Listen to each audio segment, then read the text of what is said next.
In the shadowed corridors of the Palazzo Vecchio, where power and vulnerability dance an eternal waltz, Marcus Aurelius once observed that the best revenge is not to be like your enemy. Yet 5 centuries later, Niccolò Machiavelli would pen words that would shake the foundations of moral philosophy: "It is better to be feared than loved, if one cannot be both." These seemingly contradictory philosophies converge upon a singular truth that transcends time and circumstance: the man who conquers himself becomes unconquerable. The concept of self-destruction as the path to invincibility appears paradoxical at first glance. How can one become stronger by destroying oneself? The answer lies not in literal destruction, but in the calculated dismantling of the weak, reactive, and emotionally driven aspects of human nature that make individuals vulnerable to manipulation, defeat, and external control. This process requires a complete reconstruction of identity, priorities, and operational frameworks, a metamorphosis as profound as that of a caterpillar dissolving completely before emerging as a butterfly. Consider the transformation of Francesco Sforza, the illegitimate son of a mercenary who rose to become Duke of Milan in 1450. Born into poverty and stigma, Sforza faced a critical decision in his youth: remain trapped by his circumstances and accept the limitations imposed by birth and society, or systematically dismantle every aspect of his inherited weakness. He chose the latter, recognizing that his bastard status, lack of formal education, and absence of noble connections were not permanent disabilities but temporary conditions that could be overcome through strategic thinking and ruthless self-improvement. Sforza's journey began with the recognition that his natural temperament, quick to anger, eager for approval, and driven by immediate gratification, would inevitably lead to failure in the complex political landscape of Renaissance Italy. He embarked upon what we might now recognize as the first phase of Machiavellian self-transformation: the identification and systematic elimination of character traits that created vulnerability. The process began with emotional regulation. Sforza recognized that his tendency toward anger was not merely an inconvenience but a strategic liability. Angry men reveal their intentions prematurely, make decisions based on immediate satisfaction rather than long-term benefit, and provide their enemies with predictable patterns of behavior that can be exploited. Through careful observation of successful leaders and deliberate practice in high-stress situations, Sforza learned to maintain perfect emotional equilibrium regardless of external circumstances. This emotional control extended beyond mere anger management to encompass the entire spectrum of human feeling. Fear, joy, disappointment, excitement, desire, and disgust all became tools rather than masters. When faced with terrifying odds on the battlefield, Sforza learned to harness fear as a source of heightened awareness while projecting absolute confidence to his troops. When offered bribes or sexual temptations, he trained himself to evaluate each situation purely on its strategic merits rather than immediate pleasure. The second aspect of Sforza's self-transformation involved the reconstruction of his relationship with truth and morality. Traditional moral frameworks, he observed, were designed to create predictable behavior patterns that served the interests of established power structures. The commandment, "Thou shalt not lie," benefits those who are already in positions of authority by preventing challengers from using deception as a tool of advancement. Similarly, prohibitions against violence primarily serve those who have already achieved their goals through violence and now wish to prevent others from using the same methods. This realization led to what Machiavelli would later codify as the separation of public morality from private effectiveness. Sforza developed the ability to maintain 2 distinct value systems simultaneously, one for public consumption and relationship building, another for private decision-making and strategic planning. This duality allowed him to maintain trust and cooperation with allies while retaining the flexibility to adapt his methods to changing circumstances. The third element of transformation involved the development of what modern psychologists might recognize as cognitive flexibility combined with strategic patience. Sforza observed that most individuals operate according to fixed mental models that become increasingly rigid over time.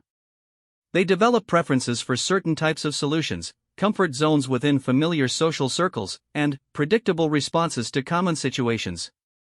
These patterns create exploitable weaknesses that observant opponents can leverage for significant advantage. To counter this natural tendency, Sforza systematically exposed himself to diverse perspectives, uncomfortable situations, and unfamiliar challenges. He studied the tactics of his enemies with the same intensity that he analyzed his allies.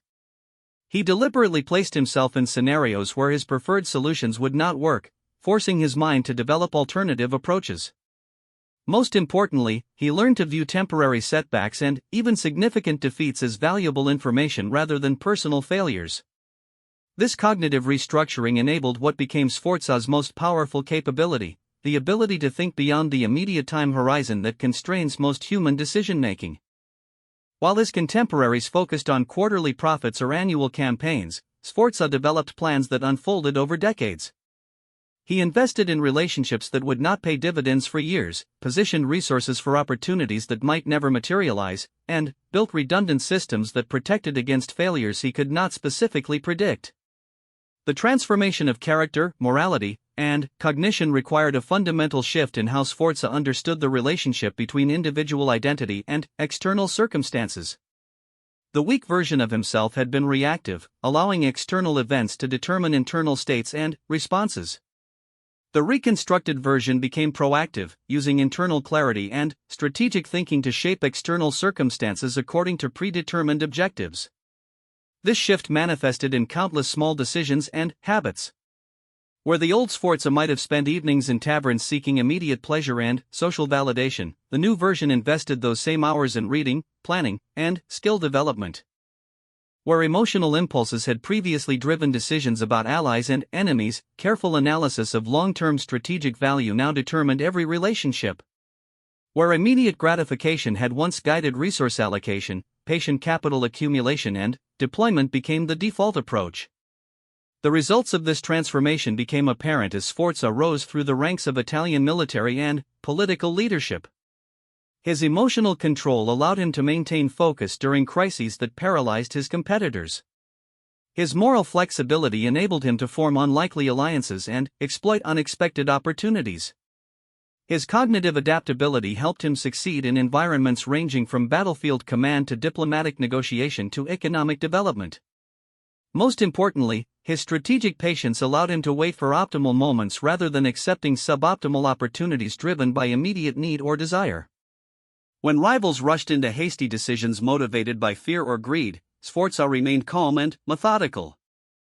When economic pressures or political tensions forced others to reveal their positions prematurely, he maintained optionality until the moment when action would produce maximum advantage. The culmination of this process occurred during the War of Lombard Succession, when Sforza faced a complex multi-party conflict involving the Republic of Venice, the Papal States, the Kingdom of Naples, and various Italian city-states.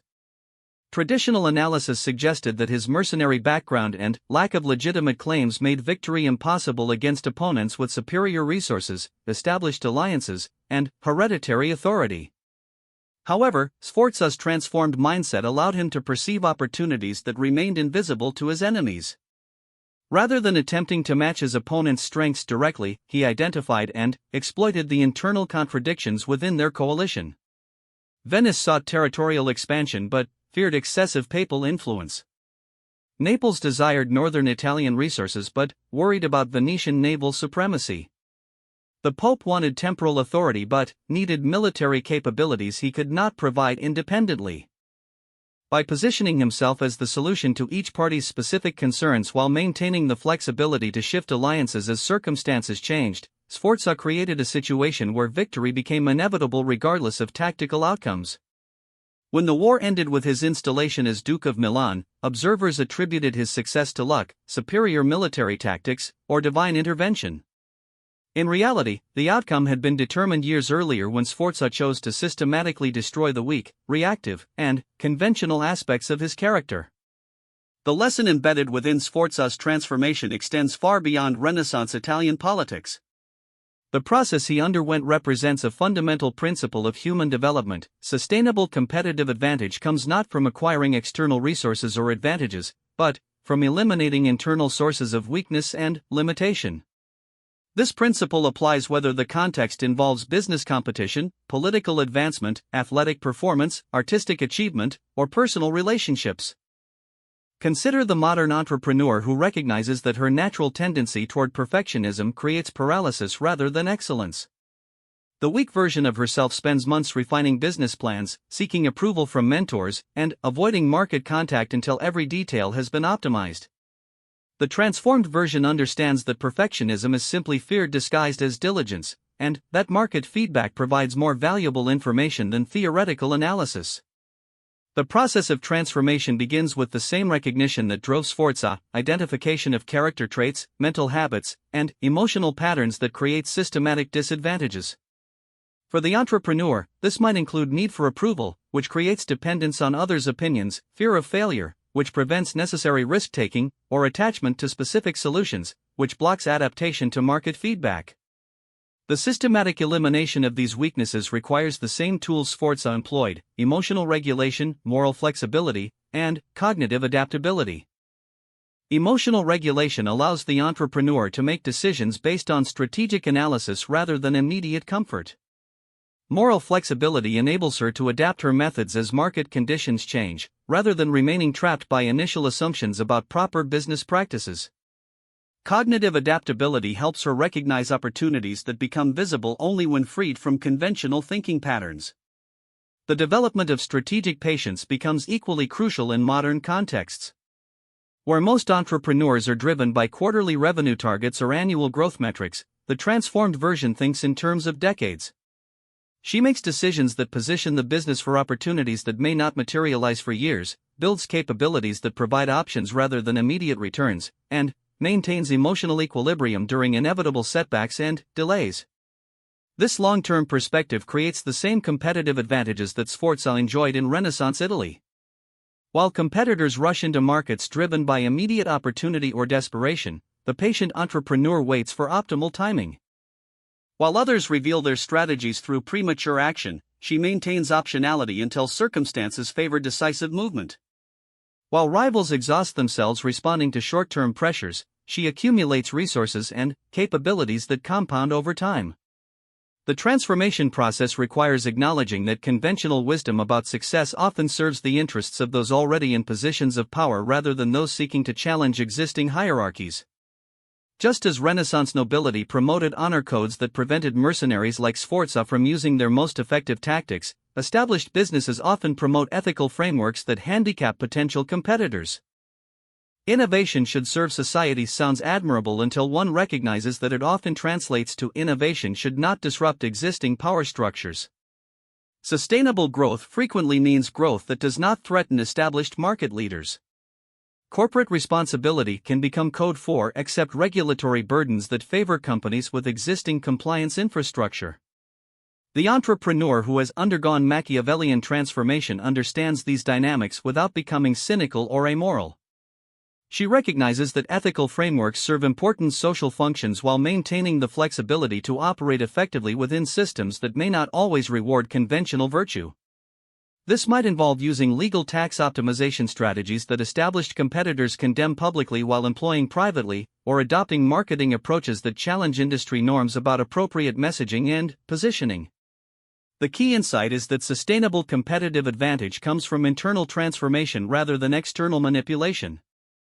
The entrepreneur who attempts to succeed through deception, exploitation, or purely tactical maneuvering will eventually encounter opponents with superior resources or more extensive networks.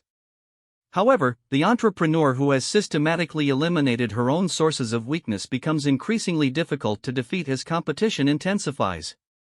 This principle extends to every aspect of human endeavor where competition and conflict create pressure for excellence. The athlete who recognizes that his need for social validation makes him vulnerable to psychological warfare from opponents begins a process of internal transformation. The weak version seeks approval from coaches, teammates, and spectators, creating multiple pressure points that skilled competitors can exploit. The transformed version maintains internal standards that remain constant regardless of external feedback. Victory and defeat become information rather than identity. Praise and criticism lose their power to generate emotional reactions that interfere with performance.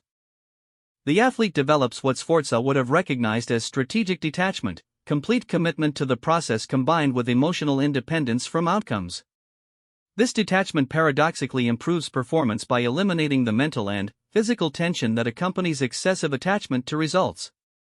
When the athlete no longer fears failure or craves approval, his natural abilities can express themselves without interference from anxiety or ego. When opponents attempt psychological manipulation, they discover that their target remains unaffected by tactics that reliably destabilize other competitors. The same principle applies to artistic pursuits, where the transformation from ego-driven creation to process-focused mastery often marks the difference between competent craft and transcendent art. The weak version of the artist seeks validation through recognition, sales, or critical acclaim. These external measures become the primary drivers of creative decisions, leading to work that reflects market expectations rather than authentic vision. The transformed artist eliminates this source of weakness by developing internal standards that transcend external validation. Success becomes measured by growth in technical skill, depth of expression, or clarity of vision rather than market response. This shift creates the psychological freedom necessary for genuine innovation and authentic voice development. The process requires acknowledging that artistic markets often reward conformity to established tastes rather than breakthrough innovation. Gallery owners, publishers, and record labels have financial incentives to promote work that fits existing categories and appeals to proven audiences. Revolutionary art, by definition, challenges these comfortable patterns and, therefore, faces initial resistance from commercial gatekeepers. The artist who has undergone Machiavellian transformation understands these dynamics without allowing them to constrain creative exploration. She develops strategies for maintaining artistic integrity while building sustainable career foundations. This might involve creating commercial work that funds experimental projects, building direct audience relationships that bypass traditional intermediaries, or developing multiple income streams that reduce dependence on any single validation source. The common thread connecting all these transformations, whether in politics, business, athletics, or art, is the recognition that sustainable competitive advantage comes from internal reconstruction rather than external manipulation. The individual who eliminates his own sources of weakness becomes increasingly difficult to defeat as external pressures intensify.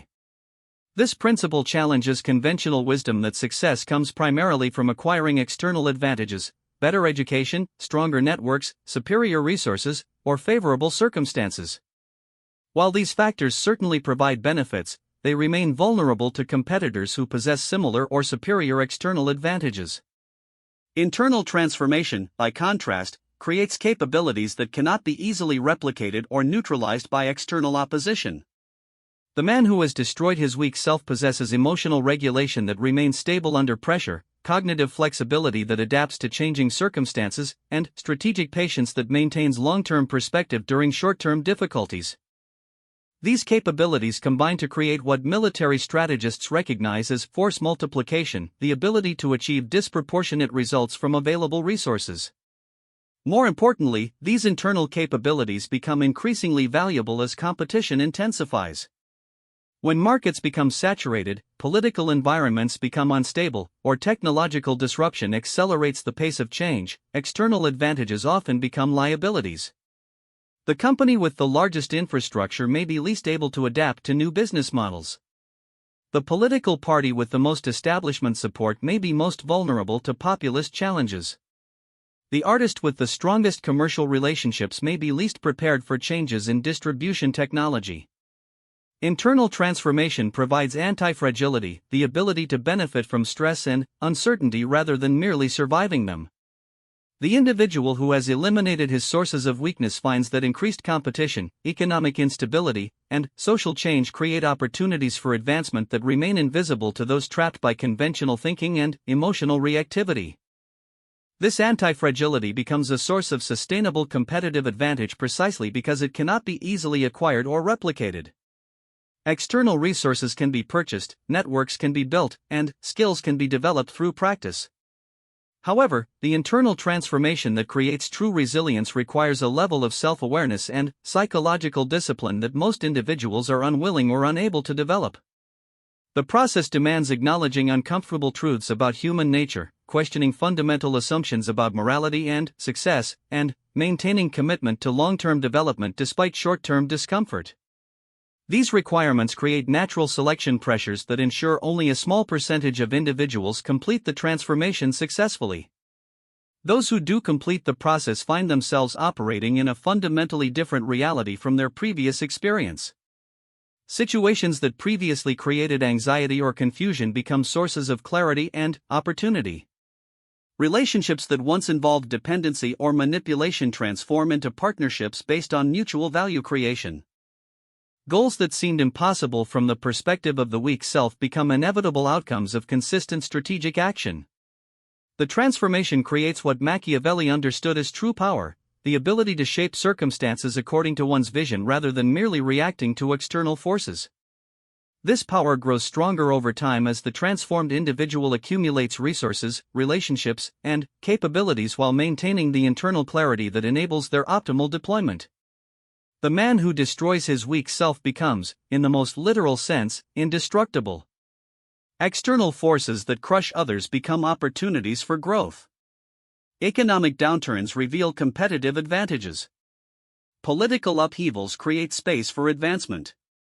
Technological disruptions provide platforms for innovation. Personal setbacks become information that improves future decision-making. This indestructibility does not come from invulnerability to external forces. No individual can completely control circumstances beyond their influence. Rather, it emerges from the elimination of internal sources of weakness that amplify external pressures into personal destruction.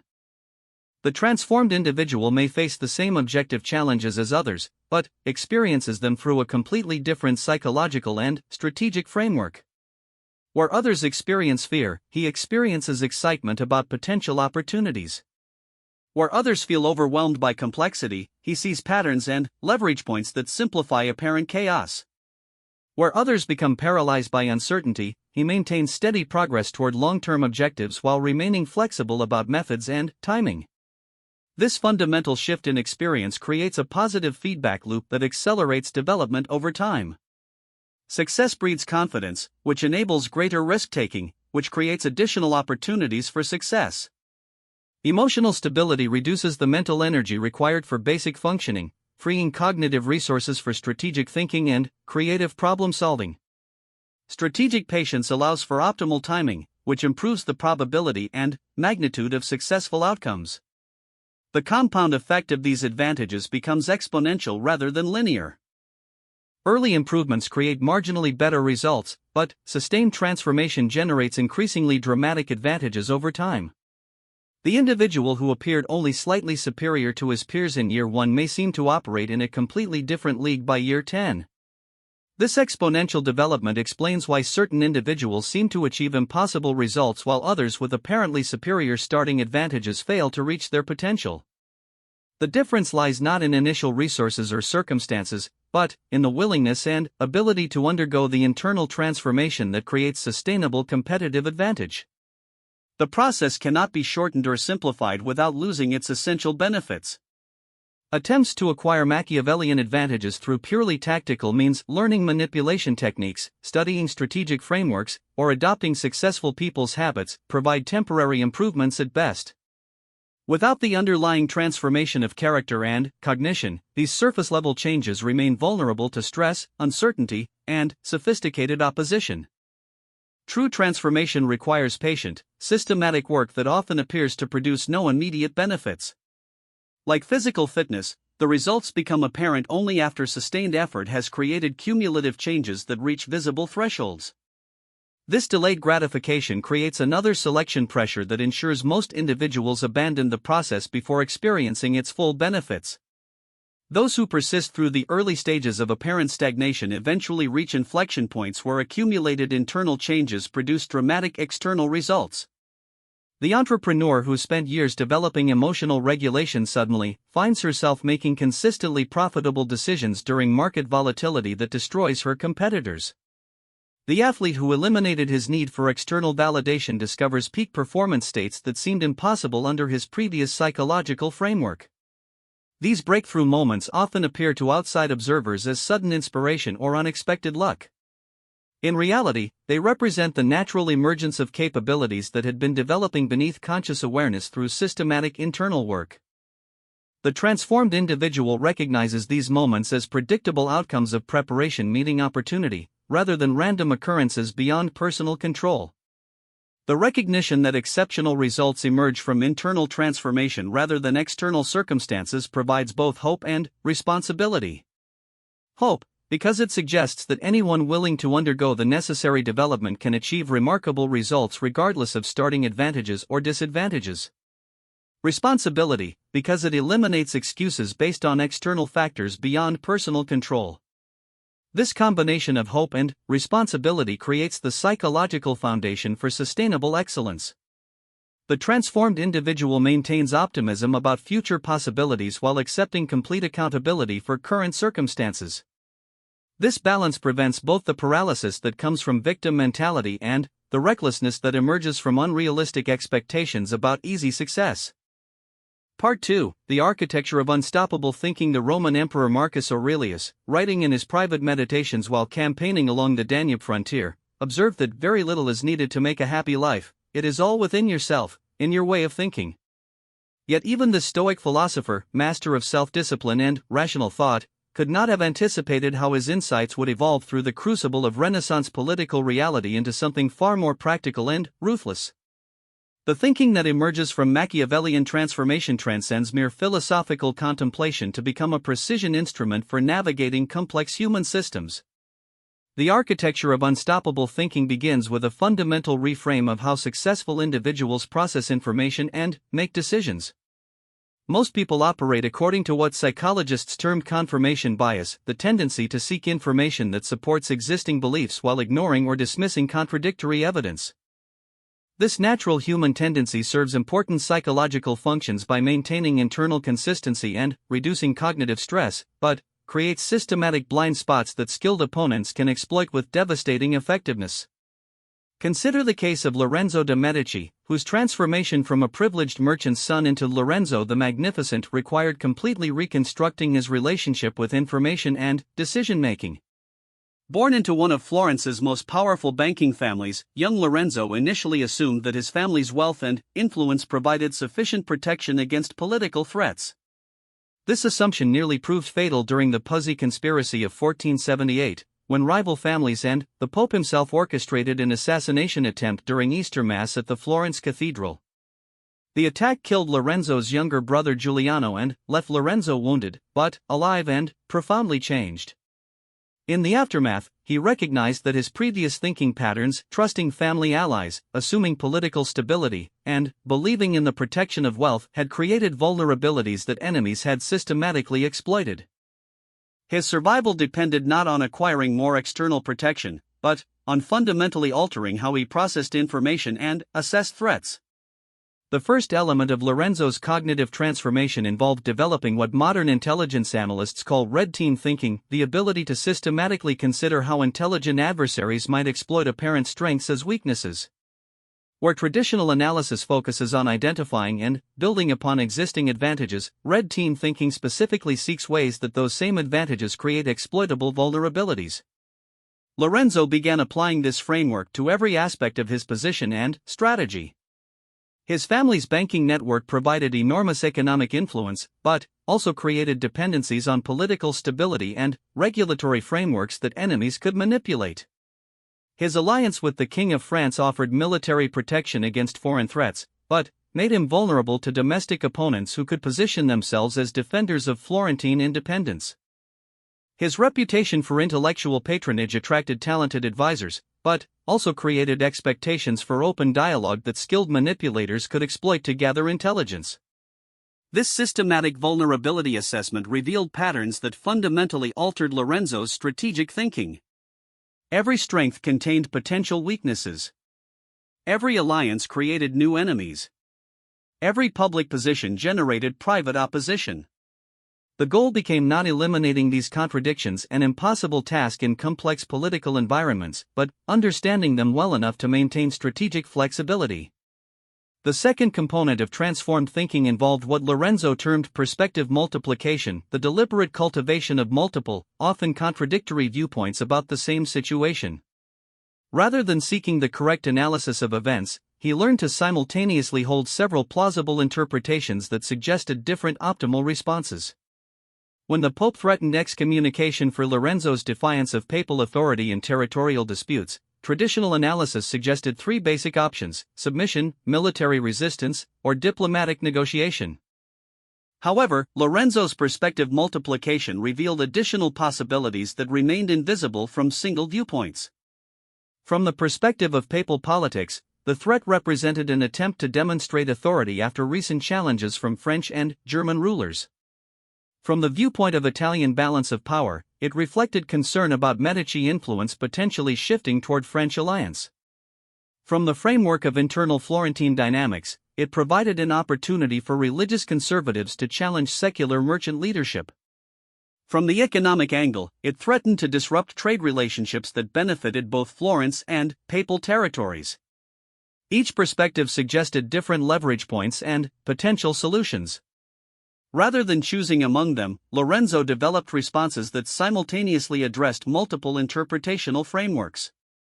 His eventual journey to Naples to personally negotiate with the king, a move that appeared recklessly dangerous to contemporary observers, actually represented a brilliant synthesis that satisfied several perspectives at once. The dramatic gesture demonstrated respect for royal authority, appeasing the papal perspective, showed independence from French influence, addressing Italian balance concerns, proved personal courage to domestic critics, neutralizing internal political challenges, and created economic opportunities through direct royal relationship, solving the trade disruption problem. The success of this approach came not from identifying the correct interpretation, but from developing solutions robust enough to work across multiple plausible scenarios. This perspective multiplication became a core component of what we might call anti-fragile thinking, cognitive frameworks that become stronger when exposed to stress, uncertainty, and opposition. Traditional thinking seeks to minimize these disruptive forces through prediction and control. Anti-fragile thinking, by contrast, develops systems that benefit from unpredictability and chaos. Lorenzo learned to structure his alliances, economic relationships, and political positions so that unexpected events created opportunities rather than threats. When the Ottoman Empire threatened Venetian trade routes, most Italian leaders focused on the immediate military implications. Lorenzo saw an opportunity to position Florence as an alternative trading hub by developing new financial instruments and transportation networks that would benefit from Venetian difficulties. When French political upheaval threatened the stability of his international alliances, traditional response would have involved seeking more stable partners or reducing foreign dependencies. Instead, Lorenzo used the uncertainty to renegotiate existing agreements on more favorable terms while maintaining optionality for multiple future scenarios. This approach required developing comfort with ambiguity and delayed resolution that most human psychology finds deeply uncomfortable. The mind naturally seeks closure, clear categories, and predictable outcomes. Anti-fragile thinking deliberately maintains openness to multiple possibilities until environmental feedback provides superior information to premature decision-making. The psychological discipline required for this approach cannot be overstated. Human beings are pattern-seeking creatures who experience anxiety when unable to categorize experiences into familiar frameworks. The untransformed mind resolves this anxiety through premature categorization, deciding that uncertain situations are either good or bad, potential partners are either allies or enemies, and complex problems have either solutions or impossibilities. These binary categorizations provide temporary psychological comfort but eliminate strategic flexibility. The person who has decided that a particular situation is impossible stops seeking creative solutions. The leader who categorizes someone as an enemy cannot recognize opportunities for mutually beneficial cooperation. The entrepreneur who labels a market condition as bad fails to identify advantages available specifically because others share the same assessment.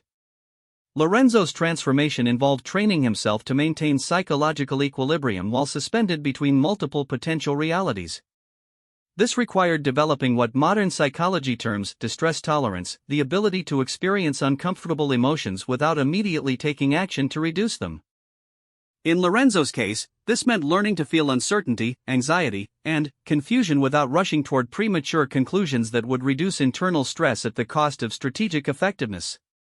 The training process involved deliberately seeking situations that triggered psychological discomfort while practicing maintaining analytical clarity despite emotional disturbance. Lorenzo would attend diplomatic negotiations without predetermined positions, engage in conversations with known enemies, and make investments in ventures with highly uncertain outcomes, all while monitoring his internal reactions and practicing emotional regulation techniques. Over time, this practice created what neuroscientists now understand as enhanced prefrontal cortex functioning. The brain regions responsible for executive decision-making became strengthened through repeated exposure to stress while maintaining rational analysis. Like physical exercise that builds muscle through controlled damage and recovery, Lorenzo's cognitive training created mental capabilities that far exceeded normal human performance under pressure. These enhanced cognitive capabilities manifested in what observers described as almost supernatural insight into human nature and political dynamics. Lorenzo seemed to predict his opponents' moves with uncanny accuracy, identify opportunities that remained invisible to others, and maintain perfect emotional control during crises that paralyzed his contemporaries. In reality, these apparently mystical abilities represented the natural outcome of systematic cognitive training combined with superior information processing frameworks. While others made decisions based on immediate emotional reactions or simple logical analysis, Lorenzo processed the same information through multiple analytical lenses while maintaining psychological distance from outcome attachment. This cognitive architecture created several specific competitive advantages that compounded over time. First, enhanced pattern recognition allowed him to identify subtle changes in political dynamics, economic conditions, and individual behavior patterns that preceded major developments. While others reacted to events after they became obvious, Lorenzo positioned himself advantageously based on early indicators that only systematic analysis could detect. Second, perspective multiplication enabled him to develop solutions that satisfied multiple constituencies simultaneously, a crucial capability in environments where simple majority coalition building was insufficient for sustainable success. By understanding how different groups interpreted the same events, he could craft communications and policies that appeared to address each group's specific concerns while advancing his overall strategic objectives. Third, anti-fragile thinking allowed him to benefit from uncertainty and disruption that weakened his competitors. Market volatility that destroyed others' fortunes created buying opportunities for patient capital. Political instability that undermined established alliances provided space for new relationship formation. Economic sanctions that harmed traditional business models accelerated innovation in alternative approaches. Fourth, distress tolerance provided strategic patience that enabled optimal timing rather than rushed decision-making driven by psychological discomfort. While competitors made premature moves to reduce anxiety, Lorenzo waited for conditions that maximized probability of success and minimized long-term costs. These advantages created positive feedback loops that accelerated his development over time. Success increased confidence, which enabled greater risk-taking, which created additional opportunities for success. Enhanced cognitive capabilities reduced the mental energy required for basic decision-making, freeing resources for strategic thinking and creative problem-solving. Strategic patience improved timing, which increased success rates and reduced the need for recovery from poor decisions. The compound effect became exponential as Lorenzo's enhanced thinking capabilities attracted superior advisors, created more valuable alliances, and generated better investment opportunities. Talented individuals wanted to work with someone whose judgment consistently produced exceptional results. Potential partners competed for access to his strategic insights and political relationships. Economic opportunities gravitated towards someone with demonstrated ability to navigate complex regulatory and competitive environments.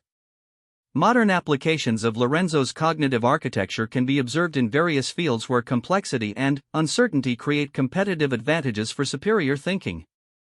Consider the venture capitalist who has trained herself to maintain perspective multiplication when evaluating potential investments.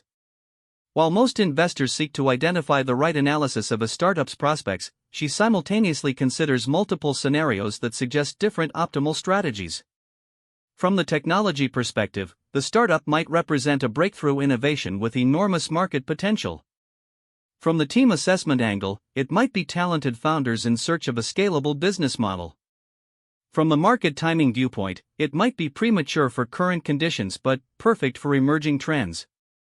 From the competitive dynamics framework, it might be positioned to benefit from larger companies' institutional constraints. Rather than choosing among these perspectives, she structures investment terms that remain viable across multiple scenarios. If the technology proves breakthrough, the equity position provides enormous returns. If the team proves talented but needs different applications, the relationship provides access to their next venture. If timing is premature, the small initial investment creates optionality for future rounds. If competitive advantages emerge from institutional constraints, her portfolio benefits from the pattern across multiple investments. This anti-fragile approach to investment enables her to benefit from uncertainty rather than suffering from it. Market volatility that destroys traditional investment strategies creates opportunities for patient capital with superior analytical frameworks. Technological disruption that threatens established business models accelerates innovation in areas where she has developed expertise. Economic uncertainty that reduces competition for attractive deals improves her access to superior opportunities. The entrepreneur who has developed similar cognitive capabilities finds that business challenges become sources of competitive advantage rather than obstacles to overcome. When regulatory changes threaten established business models, he sees opportunities to develop new approaches that will be protected by the same regulations once implemented. When economic downturns reduce demand for existing solutions, he identifies unmet needs that become obvious only when traditional alternatives become unaffordable.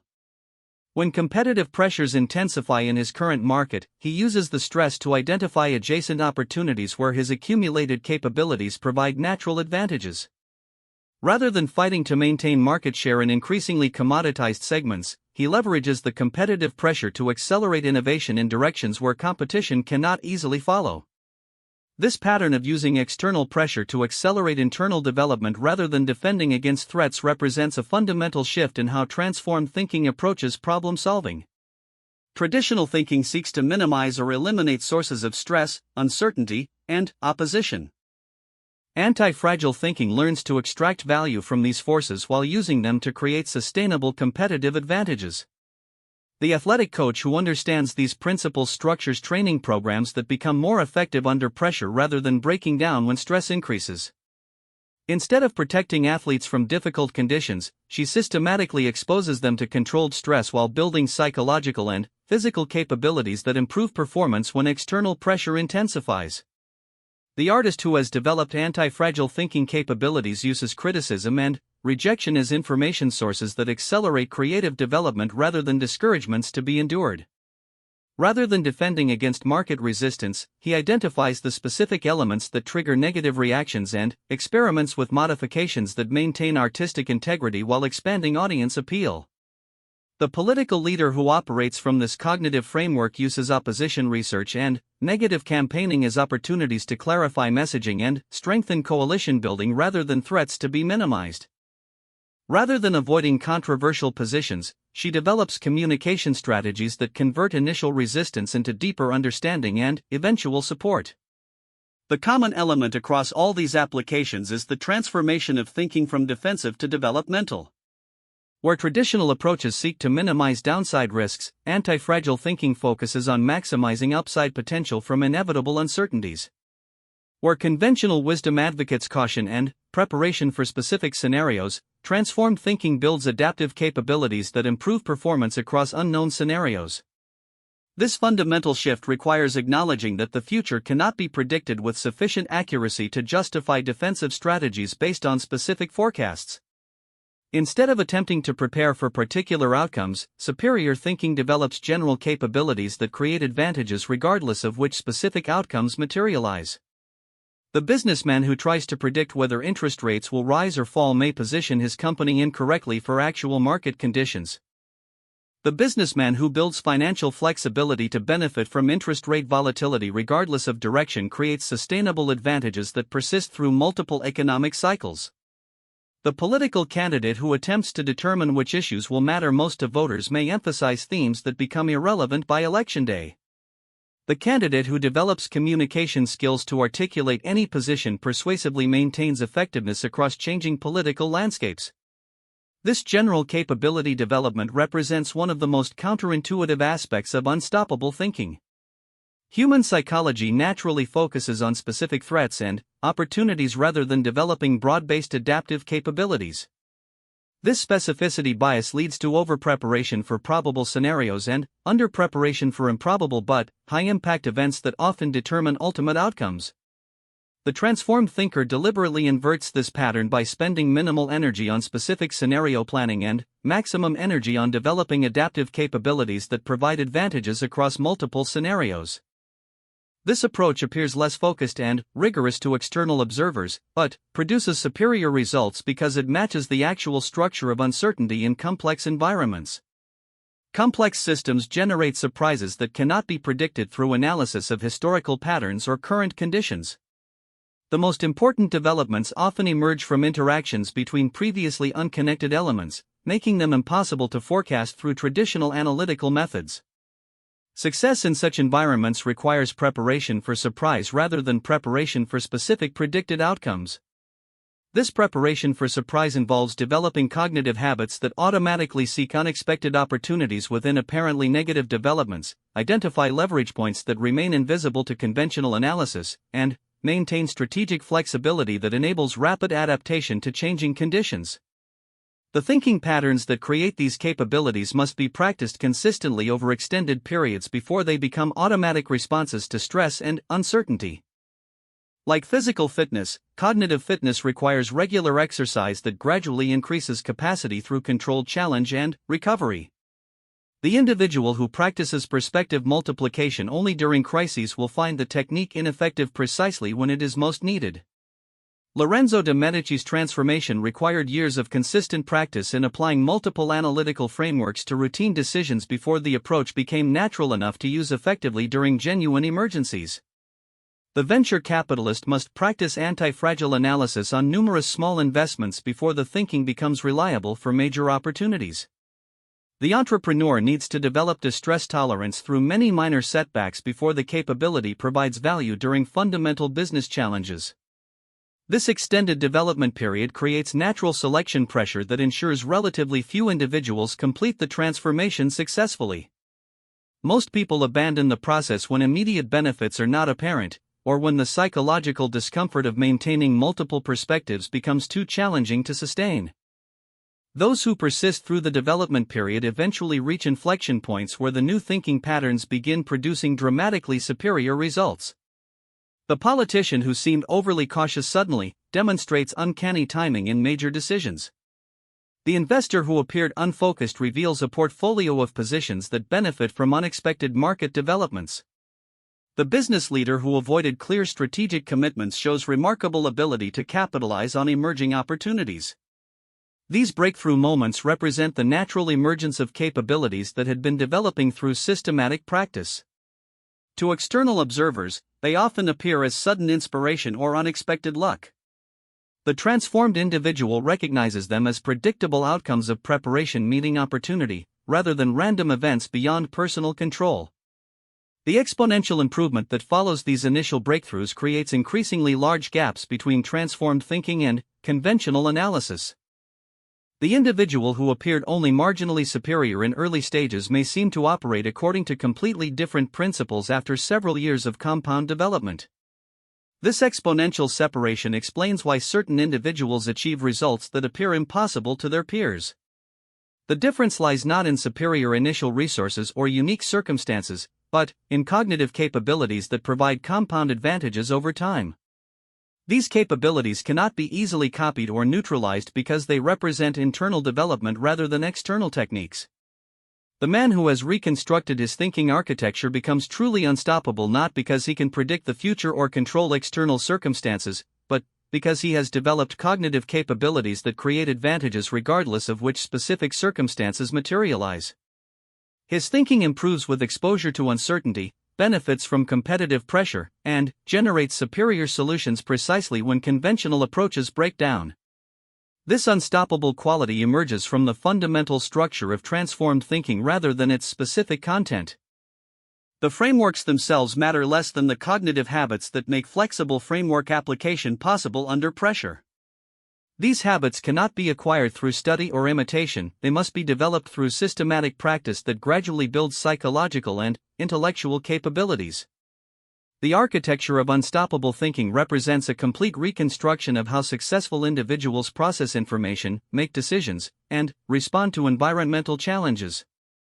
This reconstruction creates capabilities that appear almost supernatural to outside observers, but actually represent natural human potential developed through systematic training that most individuals are unwilling or unable to sustain.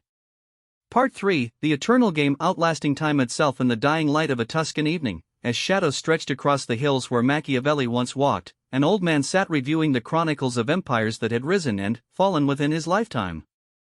This observer had witnessed the transformation of individuals who seemed destined for mediocrity into forces that shaped entire civilizations, while others blessed with every apparent advantage faded into historical footnotes.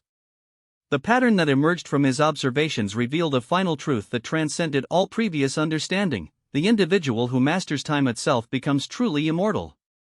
The concept of outlasting time appears paradoxical given the obvious limitations of human mortality. Physical bodies age, mental acuity eventually declines, and even the most exceptional individuals eventually succumb to biological constraints. However, the man who completes Machiavellian transformation discovers that his most important work exists beyond the boundaries of physical existence, creating influence that compounds across generations and civilizations. This immortality comes not from avoiding death, but from building systems of influence that become more powerful over time rather than degrading through the natural entropy that destroys conventional achievements. Where ordinary accomplishments fade as memory dims and circumstances change, transformed influence creates cascading effects that grow stronger as they propagate through human systems. Consider the case of Giacomo Casanova, whose name has become synonymous with romantic conquest but whose true legacy demonstrates something far more profound. Born to a family of actors in 18th-century Venice, a social position that placed him at the margins of respectable society, Casanova faced the same choice that confronts every individual seeking to transcend circumstantial limitations, accept the constraints imposed by birth and social conventions, or develop capabilities that make external limitations irrelevant. Casanova's transformation began with the recognition that conventional paths to success were closed to someone of his background. The church, military service, and merchant trades all required family connections or financial resources he did not possess. Traditional marriage offered no advancement opportunities given his social status. Academic achievement alone could not overcome the systematic discrimination faced by those born outside established hierarchies. This constraint forced him to develop what we might now recognize as metaskills, capabilities that create advantages across multiple domains rather than specializing in single areas where established players held systematic advantages. Where others developed expertise in specific trades or professions, Casanova learned to master the fundamental dynamics that governed all human interactions. His first metaskill involved what modern psychology terms social calibration, the ability to rapidly assess the psychological needs, motivational frameworks, and decision-making patterns of individuals across different cultures, social classes, and professional contexts. While most people develop social skills within familiar environments, Casanova trained himself to adapt quickly to completely unfamiliar social systems. This capability enabled him to function effectively in royal courts, merchant guild halls, aristocratic salons, religious institutions, and criminal undergrounds, often within the same week. Each environment required different behavioral norms, communication styles, and value systems. Rather than learning these through trial and error over extended periods, Casanova developed systematic observation and adaptation techniques that accelerated the process dramatically.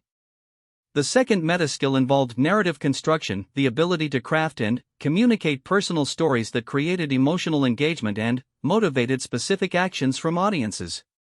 Traditional influence relies on logical persuasion, financial incentives, or social pressure. Narrative construction operates at deeper psychological levels by satisfying fundamental human needs for meaning, excitement, and significance. Casanova learned to present himself not as a social climber seeking personal advancement, but as a catalyst for others' most important stories. When engaging with intellectuals, he became the worldly adventurer whose experiences validated their theoretical insights.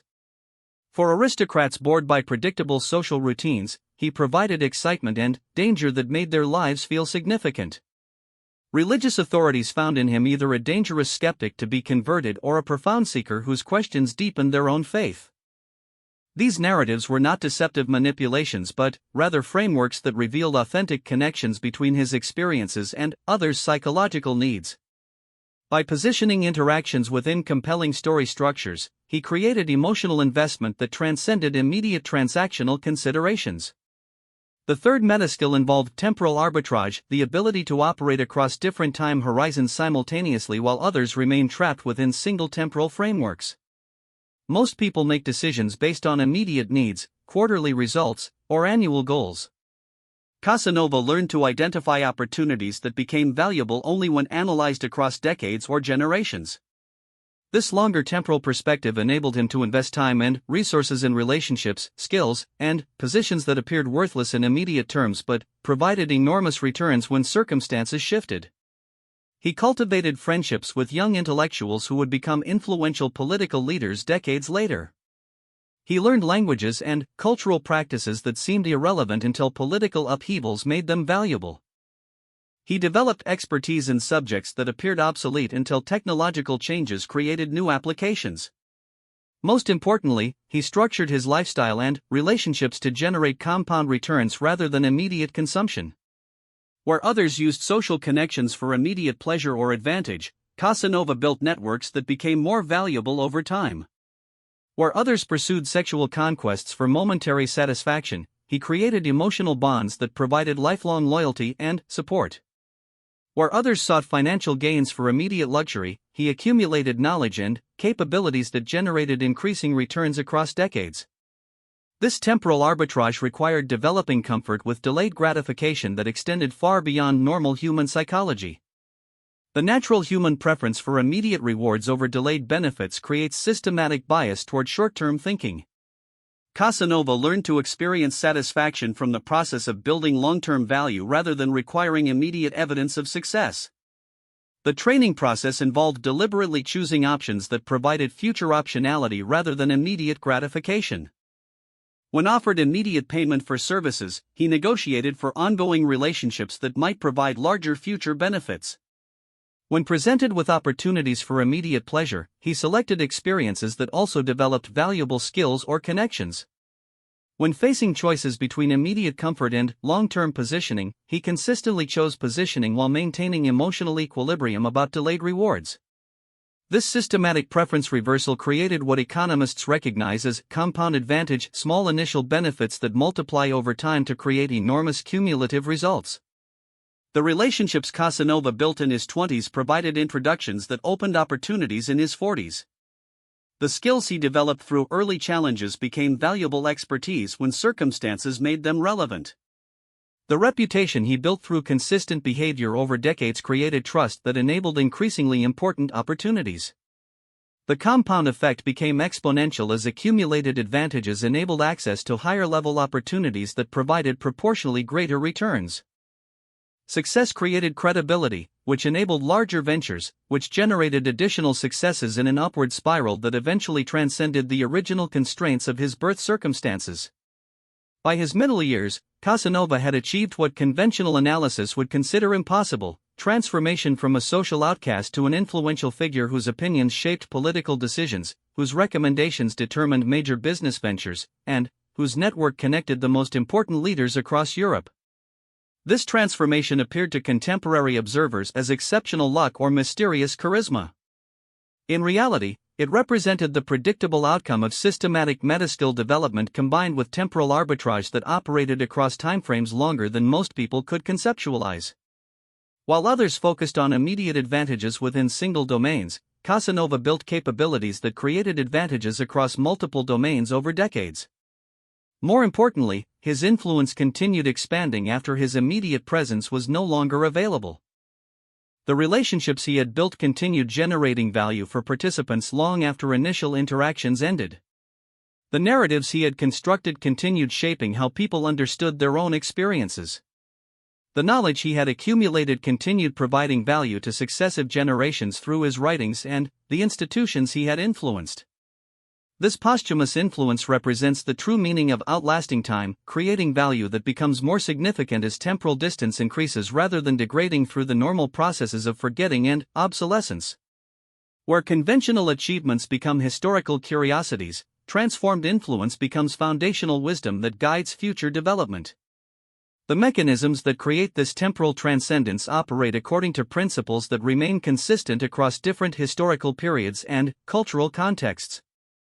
The individual who masters these principles discovers that his most important work exists beyond the limitations of physical lifetime, creating influence that compounds across generations. The first principle involves wisdom distillation, the ability to extract universal insights from specific experiences in ways that provide value across different contexts and time periods. Most people accumulate knowledge that remains useful only within the narrow circumstances where it was acquired. Transformed thinking learns to identify the underlying patterns and principles that remain relevant as surface conditions change. Casanova's experiences with different social classes, political systems, and cultural practices enabled him to identify fundamental human motivations and behavioral patterns that remained consistent despite superficial differences. His insights into female psychology, male competition dynamics, and social hierarchy navigation provided value that transcended the specific 18th century European context where they were developed. By recording these insights in memoirs that focused on underlying principles rather than specific events, he created intellectual assets that became more valuable as time passed and surface circumstances changed. Modern readers find his observations about human nature more relevant than contemporary accounts that focused on specific historical details that became obsolete. The second principle involves institutional creation, the development of systems, organizations, and cultural practices that continue operating according to the creator's influence long after his direct involvement ends. Rather than relying on personal charisma or immediate presence, institutional creation builds sustainable influence into the structure of ongoing human activities. Consider how Casanova's approach to this principle differed from conventional institutional building. Rather than attempting to create formal organizations that would preserve his name or specific ideas, he influenced existing institutions in ways that improved their effectiveness while incorporating his insights into their operational frameworks. His contributions to library organization at Duck's Castle created cataloging and research systems that enhanced scholarly productivity for generations. His influence on salon culture in various European capitals shaped social practices that facilitated intellectual exchange and cultural development. His impact on diplomatic protocols and international communication improved the effectiveness of political negotiations across different national boundaries. These institutional contributions created value that accumulated over time as more people benefited from improved systems.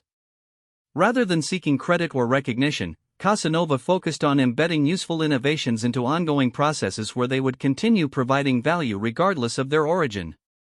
The third principle involves network multiplication, the creation of relationships that generate additional valuable connections independent of ongoing personal involvement. Conventional networking seeks to build direct relationships that provide immediate access to specific opportunities. Network multiplication develops relationships that continue creating value by connecting other people in ways that generate mutual benefit. Casanova's introduction of intellectuals to patrons created ongoing relationships that advanced both parties' interests while generating cultural and scientific developments that benefited society more broadly. His connections between merchants from different regions established trading relationships that continued operating profitably for decades. His introductions of political leaders created diplomatic channels that prevented conflicts and facilitated international cooperation. These multiplied networks became self-sustaining systems that generated increasing value as they grew larger and more complex. Rather than requiring his ongoing involvement, they operated according to principles of mutual benefit that incentivized participants to maintain and expand the connections. The fourth principle involves cultural seeding, the introduction of ideas, practices, and values that gradually spread through societies over extended time periods.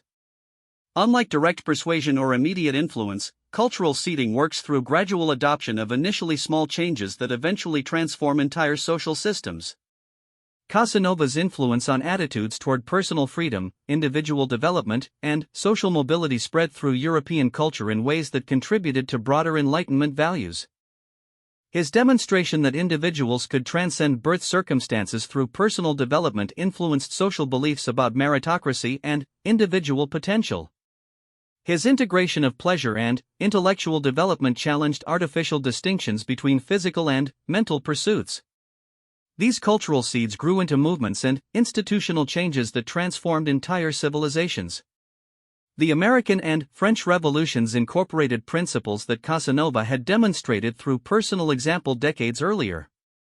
Educational systems adopted approaches to individual development that reflected insights he had gained through direct experience. The compound effect of wisdom distillation, institutional creation, network multiplication, and cultural seeding creates influence that operates across multiple generations and civilizations. This influence becomes more powerful over time because it operates through systems and principles rather than depending on specific individuals or circumstances. Modern applications of these principles can be observed in various fields where individuals seek to create lasting impact beyond the constraints of single lifetimes. The technology entrepreneur who has mastered temporal transcendence does not merely seek to build profitable companies, but to create innovations that improve human capabilities across generations. Rather than focusing on immediate market opportunities or short-term competitive advantages, she identifies fundamental human needs that remain constant across different technological and social contexts. Her innovations address these underlying needs in ways that become more valuable as technology develops and social systems evolve. The educational platforms she builds continue providing value as new generations of learners discover them. The research tools she creates enable scientific discoveries that build upon previous discoveries in exponential progressions. The communication technologies she develops facilitate human connections that generate increasing value as network effects multiply participation. This approach requires thinking in terms of decades and generations rather than fiscal quarters or product cycles. Investment decisions prioritize long-term capability building over immediate profitability. Product development focuses on fundamental human needs rather than current market demands. Partnership strategies emphasize mutual value creation over transactional advantages.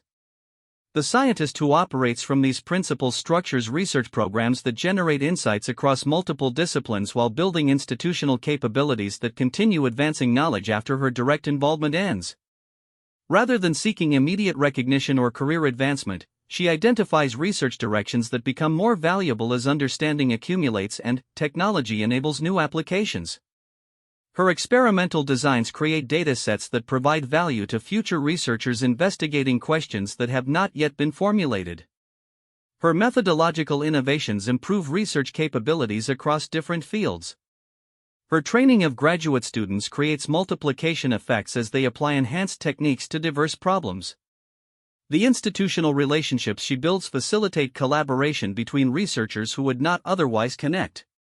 The funding strategies she develops create sustainable support for long-term research projects. The communication approaches she pioneers make complex scientific insights accessible to broader audiences who can apply them in unexpected contexts. The political leader who has mastered temporal transcendence develops policies and institutional changes that create increasing value across multiple electoral cycles and party transitions. Rather than focusing on immediate political advantages or short-term popularity, he identifies systemic improvements that benefit society regardless of which specific leaders implement them. His constitutional innovations strengthen democratic institutions in ways that benefit all future participants. His economic policies create sustainable prosperity that transcends particular ideological frameworks. His international agreements establish cooperation mechanisms that continue operating effectively through changing political leadership. These contributions require accepting that credit and recognition may go to future leaders who benefit from improved systems. The temporal transcendence comes from creating value that accumulates over time rather than seeking immediate acknowledgement or personal benefit. The artist who operates from these principles creates works that become more meaningful as cultural understanding develops and historical perspective provides context. Rather than pursuing immediate commercial success or critical recognition, she explores themes and techniques that address fundamental human experiences across different cultural and temporal contexts. Her artistic innovations influence generations of creators who build upon her techniques while developing them in new directions. Her thematic explorations provide insights that become relevant as social conditions create new contexts for understanding. Her institutional contributions to artistic education and support systems benefit countless individuals who never know her name. The pattern that emerges across all these applications reveals the fundamental structure of temporal transcendence, value creation that operates through principles and systems rather than depending on specific individuals or circumstances. This approach requires accepting delayed gratification, sharing credit, and investing in outcomes that may not become apparent within single lifetimes. However, the compound returns from this investment approach eventually generate influence that far exceeds what could be achieved through conventional success strategies focused on immediate returns. The individual who masters temporal transcendence discovers that his most important work begins after his immediate presence is no longer available. This discovery transforms the entire experience of human existence from a race against time to a collaboration with time. Rather than fighting against aging, obsolescence, and mortality, the transformed individual learns to use temporal forces as allies that amplify influence through compound effects and systemic changes. The anxiety about limited lifetime disappears when one recognizes that proper value creation generates returns across unlimited timelines. The concern about personal recognition becomes irrelevant when institutional and cultural contributions create benefits that transcend individual credit. The fear of death loses its power when one's most important work operates independently of continued physical existence. This transformation in temporal perspective represents the final stage of Machiavellian development, the recognition that true power lies not in controlling immediate circumstances, but in shaping the forces that determine how circumstances evolve over time. The man who achieves this perspective becomes truly unstoppable because his influence operates through principles that transcend any specific opposition or limitation. External forces that appear to threaten or destroy his immediate position actually accelerate the operation of longer-term influences he has set in motion. Political defeats create opportunities for institutional innovations that benefit future generations. Economic setbacks force innovations that improve entire systems. Personal setbacks create experiences that generate wisdom valuable to countless others facing similar challenges. The individual who has mastered temporal transcendence experiences opposition and setbacks as temporary turbulence within longer-term progressions that remain unaffected by immediate circumstances. This perspective creates psychological invulnerability that enables optimal decision-making regardless of external pressures or immediate consequences. More importantly, this perspective enables the ultimate expression of human potential, the ability to contribute value that grows across unlimited time horizons while creating meaning that transcends individual existence. The man who destroys his weak self and rebuilds according to Machiavellian principles eventually discovers that his strength lies not in personal invulnerability, but in the ability to create value that becomes invulnerable to any form of destruction. This final transformation reveals the deepest truth embedded within Machiavellian philosophy: power ultimately serves purposes beyond power itself. The individual who seeks only personal advantage eventually discovers that such advantage provides no lasting satisfaction or meaning. True fulfillment comes from developing capabilities that enable contributions to human development across generations and civilizations.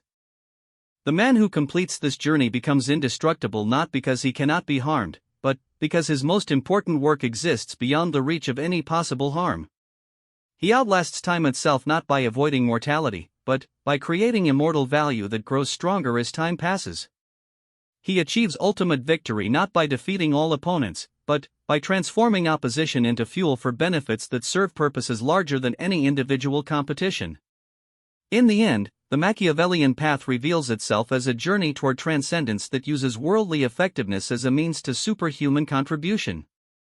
The man who begins by seeking to outsmart, outthink, and outlast all others eventually discovers that his greatest achievement lies in creating value that enables all others to outsmart, outthink, and outlast the limitations that constrain ordinary human potential. This is the final paradox and ultimate triumph of Machiavellian transformation. The ruthless pursuit of individual development eventually transcends individual concerns entirely, creating contributions that benefit humanity across unlimited time horizons. The man who destroys his weak self discovers that his strong self exists not for personal advantage, but for purposes that make personal advantage irrelevant in comparison to the magnitude of possible contribution. Time itself becomes an ally rather than an enemy when one learns to work with temporal forces rather than against them.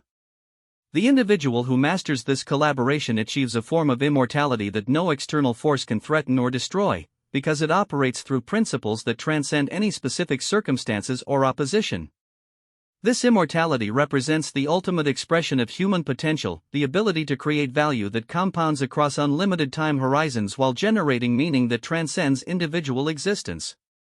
The journey that begins with personal transformation eventually enables transformation of entire civilizations through the accumulated wisdom, institutions, networks, and cultural contributions of those who complete the Machiavellian path. The man who outlasts time itself becomes a bridge between human limitation and unlimited possibility, demonstrating through lived example that individual development can transcend every apparent constraint to create lasting contributions to human flourishing across all future generations. This final achievement justifies every challenge, sacrifice, and transformation required along the journey, revealing the Machiavellian path as ultimately a path toward service that transcends every form of self-interest through the complete development of human potential.